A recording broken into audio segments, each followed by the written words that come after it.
जय श्री कृष्णा। राधे राधे।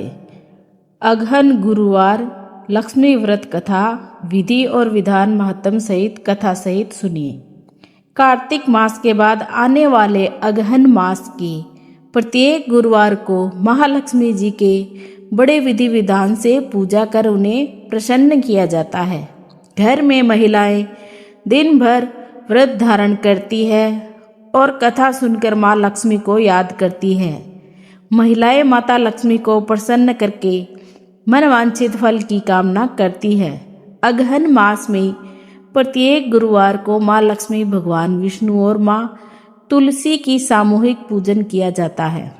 इस व्रत को कोई भी स्त्री पुरुष कर सकते हैं। विशेषकर गृहस्थ दंपत्ति दोनों एक साथ इस व्रत को कर सकते हैं।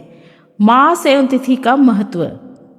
अगहन मतलब मार्गशीर्ष मास भगवान श्री कृष्ण द्वारा गीता उपदेश मास कहा गया है। इस मास में प्रत्येक गुरुवार के दिन लक्ष्मी व्रत करने से देवी महालक्ष्मी अत्यंत प्रसन्न होती है। अगहन मास में पूजित लक्ष्मी को गृह लक्ष्मी व्रत या धंधा गृहेश्वरी महालक्ष्मी व्रत कहा जाता है। जो व्यक्ति इस व्रत को श्रद्धा से करता है उसके घर में दरिद्रता, रोग और क्लेश कभी नहीं ठहरते।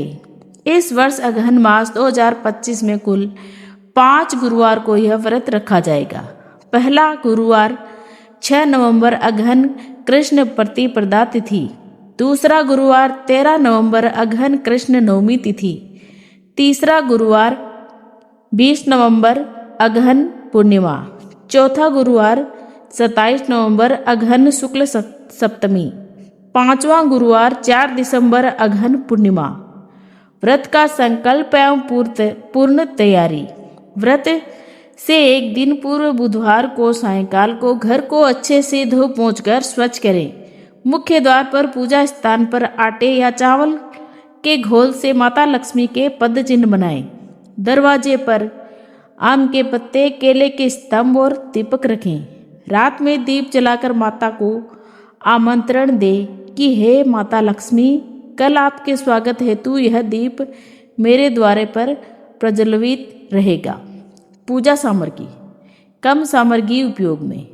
कलश, गंगाजल, आम के पत्ते, नारियल पूजन स्थापना हेतु लाल वस्त्र, फूल, चावल, दुर्वा देवी पूजन में धूप, दीप, रोली, अक्षत, आराधना हेतु खीर, आंवला, बेर, सीताफल, पान, सुपारी नैवेद्य हेतु लक्ष्मी नारायण चित्र या यंत्र आराधना हेतु तुलसी पौधे का पूजन आवश्यक है।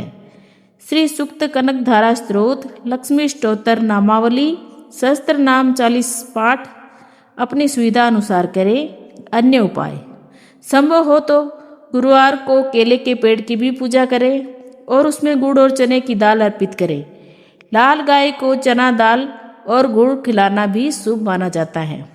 तीसरा व्रत दिन की पूजन विधि। स्नान और संकल्प। प्रातःकाल स्नान करें, पीले या लाल वस्त्र धारण करें। गुरुवार व्रत का संकल्प लें। अगहन मासे गुरुवासरे महालक्ष्मी प्रसाद सिद्ध्यर्थ व्रतम करिष्ये। कलश स्थापना। कलश में गंगाजल भरें, आम के पत्ते और नारियल रखें। स्वास्तिक चिन्ह बनाकर पूजन करें। कलशस्य मुखे विष्णु, कंठे रुद्र स्थितो महान, मूले तत्र स्थिता देवी, सर्वतीर्थमयो ही स। देवी आवाहन। लक्ष्मी नारायण के चित्र के सम्मुख दीप प्रज्वलित करें। फूल और अक्षत लेकर प्रार्थना करें। ओम श्रीम ह्रीम क्लीम महालक्ष्मी नमः।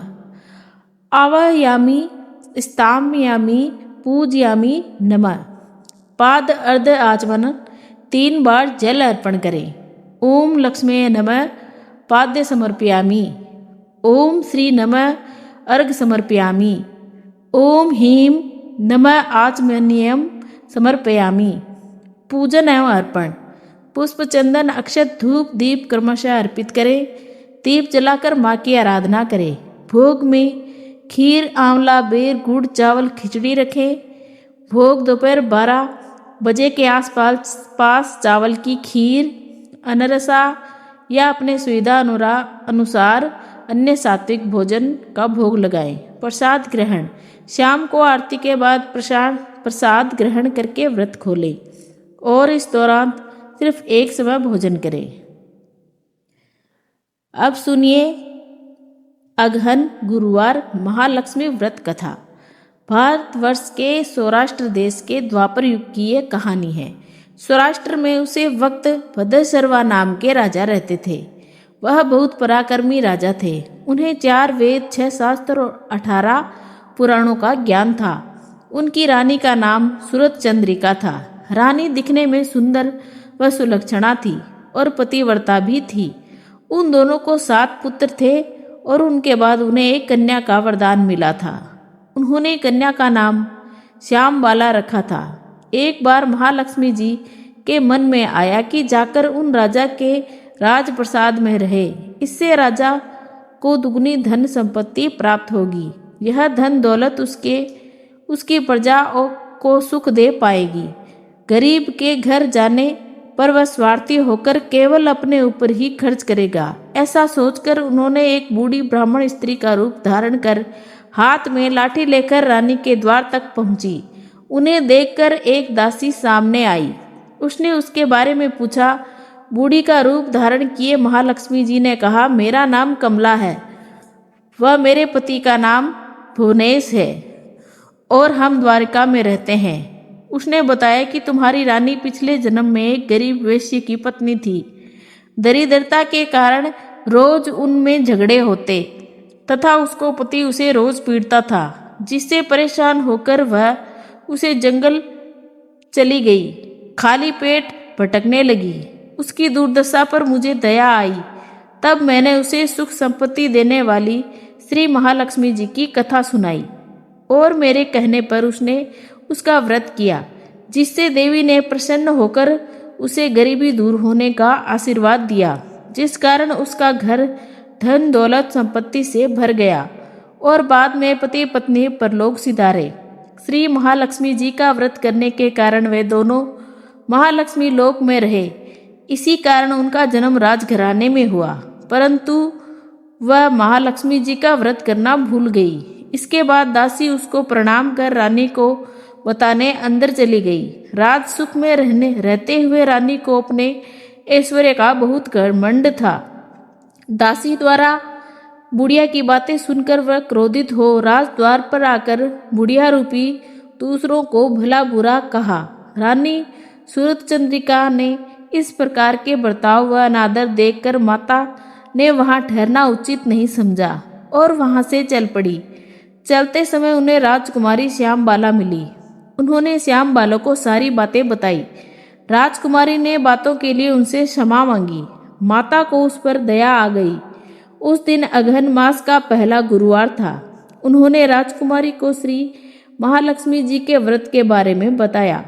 राजकुमारी ने श्रद्धापूर्वक व्रत रखा, जिसके फल स्वरूप उसका विवाह राजा सिद्धेश्वर के पुत्र मालाधार से हुआ और वह ससुराल में आनंद पूर्वक दिन बिताने लगी। इधर रानी पर श्री महालक्ष्मी जी का प्रकोप हुआ, जिसके फल स्वरूप राजा भद्रसर्वा का समस्त राजपाट समाप्त हो गया। उसकी आर्थिक स्थिति इतनी खराब हो गई कि उन्हें 2 वक्त का खाना भी बड़ी मुश्किल से मिल पाता था।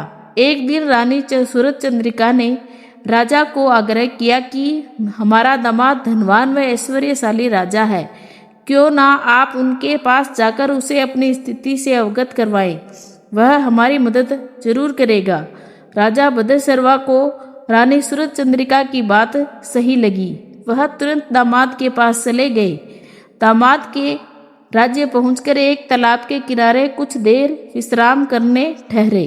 तभी तालाब के किनारे पानी लेने आते जाते दासी ने उन्हें देखकर विनम्रता से पूछा, तो उन्हें ज्ञात हुआ कि वह रानी श्यामबाला के पिता हैं। वह दौड़कर रानी को सारी बातें बताई।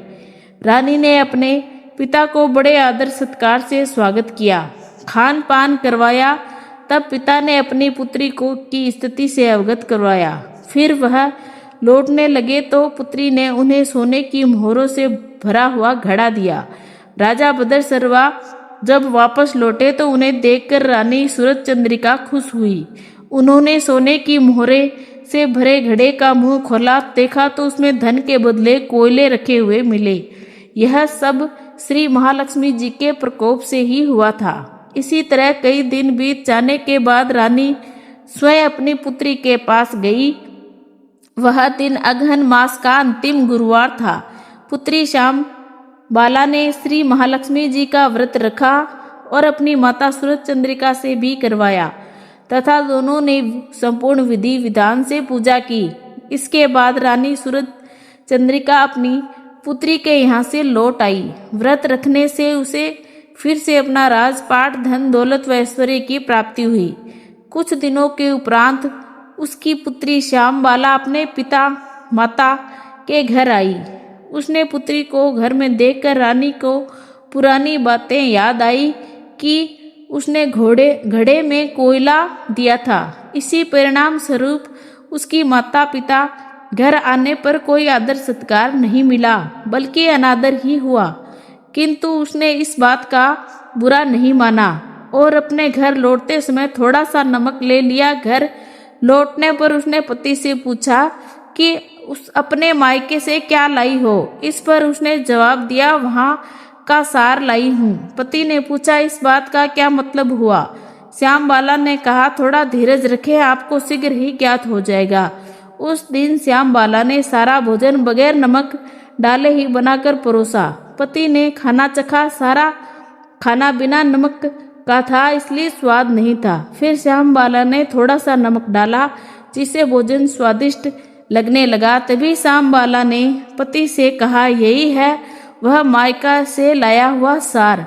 पति को उसकी सारी बातें समझ आ गई और वह हंसी खुशी भोजन करने लगे। इस तरह जो भी श्रद्धा भाव से श्री महालक्ष्मी जी का व्रत रखकर पूजा करती है, उसे माता की कृपा होती है, उसे सुख संपत्ति शांति प्राप्त होती है तथा सारी मनोकामनाएं पूरी होती है। यह सब कुछ प्राप्त होने पर भी महालक्ष्मी जी की पूजा करना नहीं भूलना चाहिए। हर गुरुवार को व्रत पाठ अवश्य करना चाहिए, जिससे महालक्ष्मी जी की कृपा भक्तों पर हमेशा बनी रहे। इति श्री शुभम कथा संपूर्णम। बोलिए महालक्ष्मी की जय, विष्णु भगवान की जय।